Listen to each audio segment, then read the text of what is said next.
জুবিনৰ মৃত্যুত যে তেওঁৰ নাম এইবোৰ সব ভিতৰত চলি আছে হৈ যাব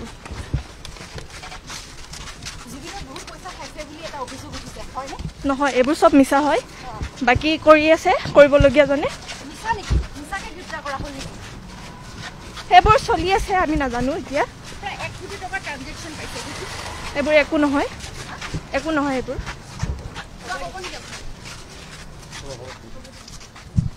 এই যে জুবিনৰ মৃত্যুত যে তেওঁৰ নাম এইবোৰ সব ভিতৰত চলি আছে হৈ যাব জুবিনৰ বহুত পইচা খাইছে বুলি এটা অভিযোগ উঠিছে হয়নে নহয় এইবোৰ সব মিছা হয় বাকি কৰি আছে কৰিবলগীয়া জনে মিছা নেকি মিছাকে গ্ৰেপ্তাৰ কৰা হ'ল নেকি সেইবোৰ চলি আছে আমি নাজানো এতিয়া প্ৰায় 1 কোটি টকাৰ ট্ৰানজেকশ্যন পাইছে এইবোৰ একো নহয় এইবোৰ